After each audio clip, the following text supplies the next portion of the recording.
remember the massive relief when the show finally sort of started to air, and because it was a really tough one to explain or to give the tagline for, or, you know, sum this up in 3 words. I think it's sort of, it always, right from the start, really defined genres, you know.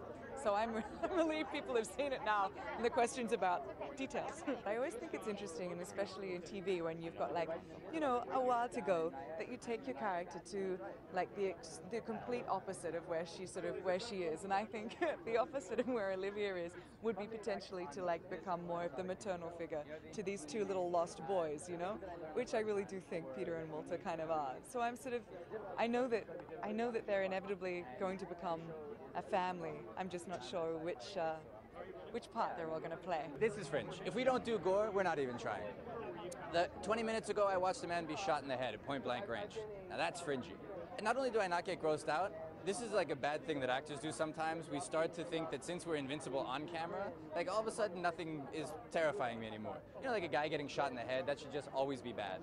But, you know, you're sitting around eating a sandwich, drinking your Coke, you're like, and action, boom! Meh. You know, that's how it goes. It doesn't gross Walter out. That's what he does. And so, from my point of view, it doesn't gross me out either. And I'm not, you know, I think if it was John and I was actually hurting people, that would be a different story. But mainly I deal with dead people, you know. And the damage that Walter's done to Peter and to Olivia, then he's going to spend, how many seasons do I have to try and make retribution there? And that's a journey that I take. And I know that we can sustain Walter's regeneration for a long time. There's a lot of repair work to do. Our policy is to try and create shows that stand alone, as well as continuing our mythology. So what we do is we'll give you some standalone adventures, but in the middle of that you're going to see the continued development of the characters.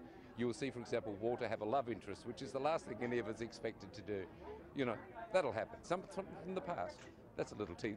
No one else knows that one. You know, season 1 of Fringe was very much an introduction to the weirdness and the idea of these alternate realities and the notion of Walter and Peter, and sort of alluding to what their history was, and understanding that, you know, Olivia that her past connects her to this in a sort of inextricable way. I think season 2 is very much the consequence of those things and the deepening of those, and those things playing out. You know, actors are they're like zoo animals, you know, don't feed the animals. What do we need to know? They just give us the words, we say the words, it's fine. You get to have a little bit more about how Peter came to be where he is. There was a hint at the end of last season when we went to a gravesite. You're going to get a scene or two in about that. You're going to see William Bell back in big time, you know. Nemo. You're going to see him back in very big episode 4. There's plenty in there. It's great. I mean, the scripts have been fantastic. But we will continue to try and give people a show that they can understand if they only watch one every now and again. That's our challenge.